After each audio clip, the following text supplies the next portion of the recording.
Update. Am I the a-hole for insisting on a paternity test before accepting my ex-wife's son as my own? Original post. I, 32 male, was married to my ex-wife, 30 female, for 5 years. Our marriage ended after I discovered she had been cheating on me for about a year with multiple men. She got pregnant and confessed that she doesn't know if the baby was mine or affair partners. A couple of months after the divorce, I tried to reach out to her to see if the baby was mine but couldn't. And I learned through a friend she and her new partner had left the country. That was 2 years ago, and I thought that was that.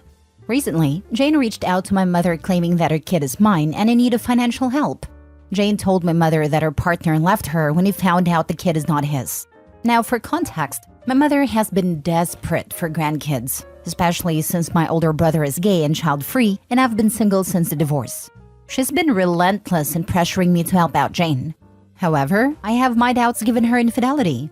I find it hard to trust her claims without concrete evidence.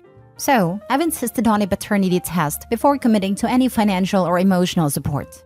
If the child is indeed mine, I'd gladly step up and fulfill my responsibilities as a father. But I refuse to do so without proper legal documentation. My mother and Jane are both vehemently against the idea of involving lawyers or going through the legal process. They insist that the child is mine based on similar resemblances, like having blue eyes, which I have, but Jane has blue eyes as well. This issue came to a head when my mother posted a picture on Facebook of her and a kid titled My Grandson. Now, family members and some friends know about this issue and are contacting me. When I tell them I don't know if the kid is mine and want to do a paternity test, they're calling me selfish and irresponsible. My family members are saying my mother will only say that because she is sure that the kid is mine. My friends says I'm an a-hole for punishing the kid for what my ex-wife did. There is a chance the kid is mine, but I can't shake off my doubts, and I refuse to be manipulated into a situation where I might end up responsible for a child who may not be mine. I'm willing to do what's right, but I need certainty first. But it's driving me crazy, with so many people close to me saying I should just take responsibility. My older brother is the only one who is on my side, and he thinks it's because my mother has accepted a kid that others are willing to accept it too, and because of family bonds, which are a major thing here. But I'm standing firm in my decision to do a paternity test. Now for the top comments before reading the update. Not the a-hole. DNA test or nothing. It's crazy to think you just step in and take over a parental role based on your lying ex's claim. Especially the fact that OP's ex-wife is only reaching out because she needed financial support. Definitely not the a-hole. Continue to stand firm with your decision, OP. Don't be played for a fool. Yep, you'd be an idiot not to test the DNA of your cheating ex's kid that she suddenly says is yours 2 years later when having money trouble. Don't believe a word she says until it's proven. Also, your mother is the a-hole here for posting that before you have proof and already. Even if the kid is yours, that is not right for her to do, and you need to find a way to make that clear to her. That is not her place at all. She likely already did a paternity test once, which is how the affair partner found out the kid isn't his. She can do another one. It's also very possible the kid is the affair partner's, and they just broke up because she cheated on him too, or whatever the reason. Maybe he's paying child support already. Or maybe it's not affair partners, but she was also sleeping with 5 other guys at the time of conception. This whole story is just from what a cheater told him. Maybe she saw that your mother was going to push you and figured she'd have an easy shot at doubling down in child support, as long as no lawyers or paternity tests are involved. OP definitely needs lawyer to work out paternity, work out a child support agreement, and work out custody and visitation rights. If OP just blindly starts sending money for a kid he is not legally the father of, he has no rights to visitation or how the child is raised. Maybe it is OP since she wants the money with none of the rights that come with being a father. There's a million reasons why she may not want lawyers involved, and absolutely no reason why OP should be lawyered up already. If OP is willing to pay the cost of the paternity test himself, why would she have a problem with that if he's really the father? Not the a-hole. This is obvious. You should also reply in your mother's Facebook post stating that your ex-wife had a baby after adultery and after leaving you, and that until such a time as a paternity test is agreed to, the child is not known to be your son or your mother's grandson, and that you have reasons to doubt that you could be the father due to timing and a refusal to confirm it by testing. This is the way. If your mother wants to feed her delusions publicly and there is fallout, then present the brutal facts. Maybe, Mom, as you know, X was cheating on me with multiple people at the time of conception. You are also aware she left the country with the alleged father. She has returned making this claim after he has left her. Until there is a paternity test definitely proving the child is mine and not one of her affair partners, you still remain grandchildless. Not the a-hole. Your mother is blinded by her obsession to have grandkids. You are not being selfish. You are being responsible. Protect yourself and get the test done. Sad so many older women become so terrible in the quest for grandkids. It's really pathetic and tells me they never try to work on themselves, but only see themselves as caretakers. And then I keep hearing stories about how once the grandkids arrive, they just want to take a couple pictures with them and otherwise ignore them and not help. Now for the update. So a lot of stuff has happened and I'm exhausted with dealing with this issue. Despite trying to talk reason to my mother, I got nowhere. My brother and I managed to talk to our aunt, who is on my side after she learned what has happened. She was able to convince mother to talk to me and we agreed to meet at her house. However, it quickly devolved into arguing, with my mother still insisting the baby is mine and accusing both me and my brother of betraying her for not giving her grandkids. My brother finally snapped and asked her if she was willing to lose 2 sons over this. That made her go quiet. With my aunt's help, we convinced her to talk to Jane for the paternity test. A couple hours after I left, Aunt called me and asked me to arrange the test. According to my aunt, it took some arguing between Mom and Jane to get her to agree to the test, but Jane eventually agreed. So I scheduled the test at a clinic, and the earliest appointment I could get was 3 days from that day. I relayed all of this to my mother and aunt and got the okay from them. The day before the test, my brother and I got a call from our aunt and she asked us to come to our mother's house ASAP.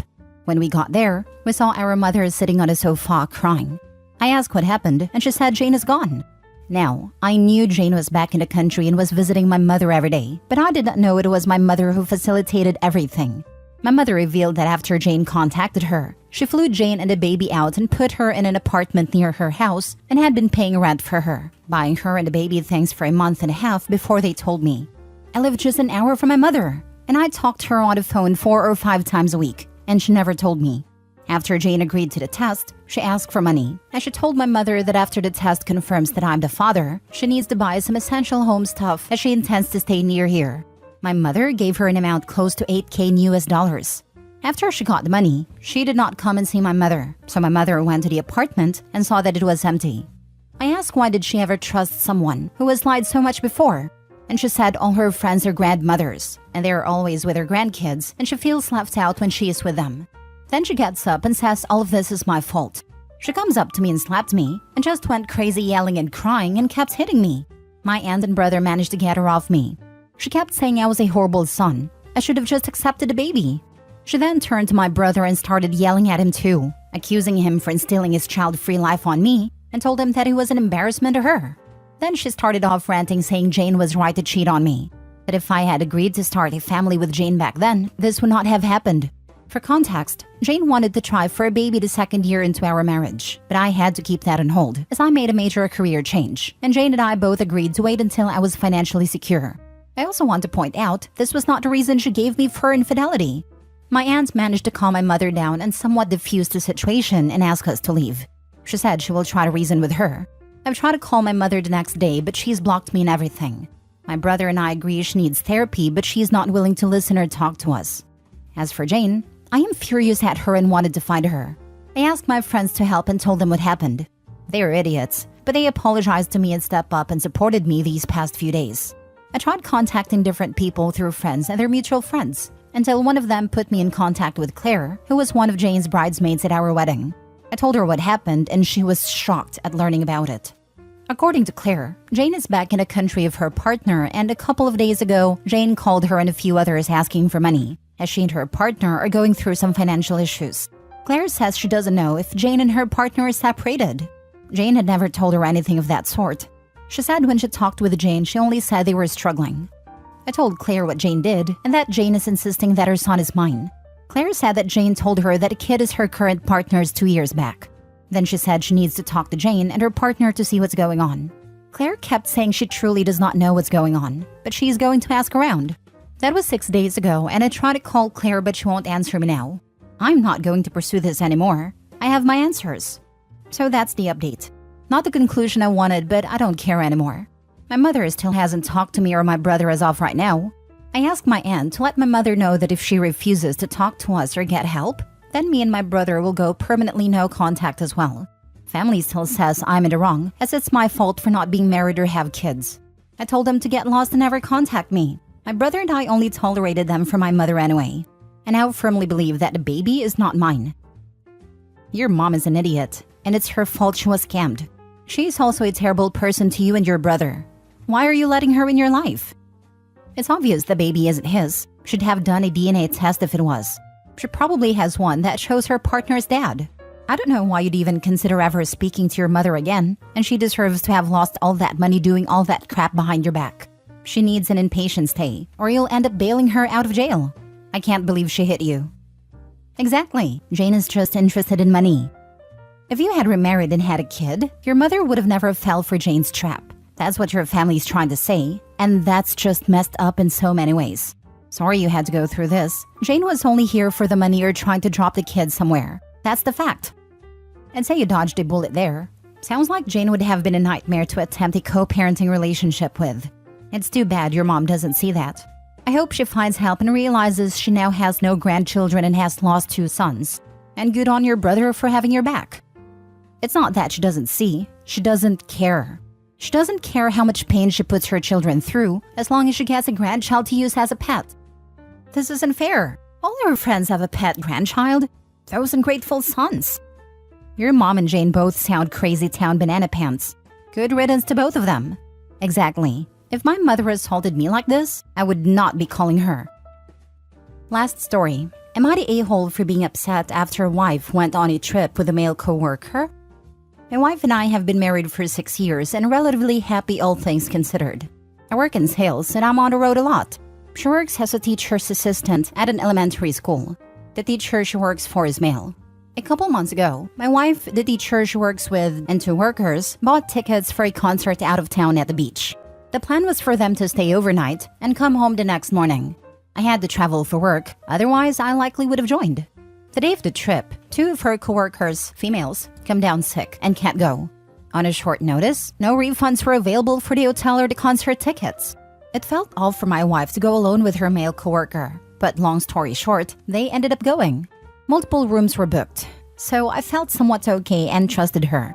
I was less comfortable with a male co-worker. He's basically her boss, as she's the teacher assistant in his classroom. Nothing specific, other than I've caught him staring a little too long at my wife's chest a few times. She has 36 double Ds, so guys do stare, I suppose.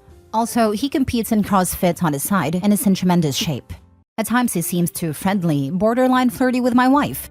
So the night of the concert, I'm alone in a hotel room on the road, and my thoughts get the better of me. I turned on the Find My Phone and noticed that my wife's phone is not at a concert venue, but rather at the hotel.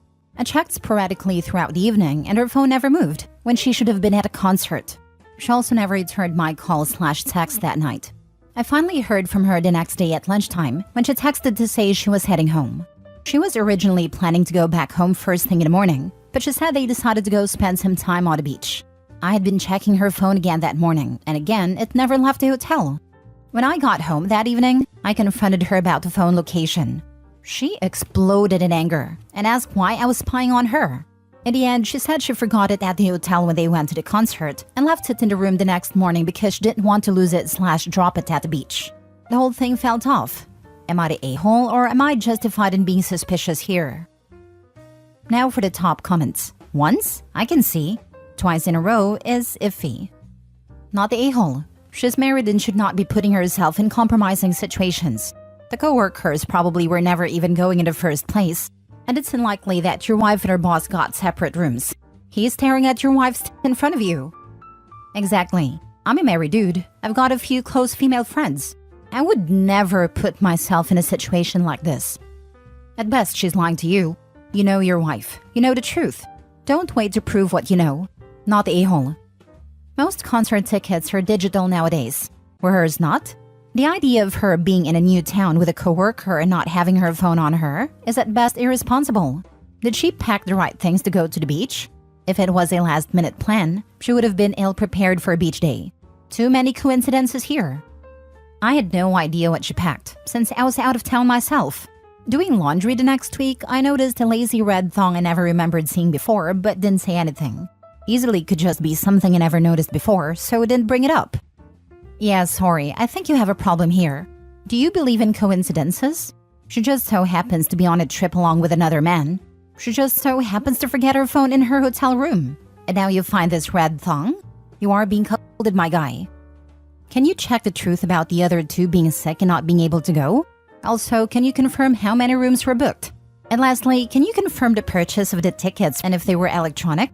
It sounds like she hasn't been truthful. Fine, the point is, why didn't she contact you when she got back to her phone, either after the concert or in the morning? So, hotel with a guy, doesn't answer her phone location doesn't move, and a red thong. She's for the streets.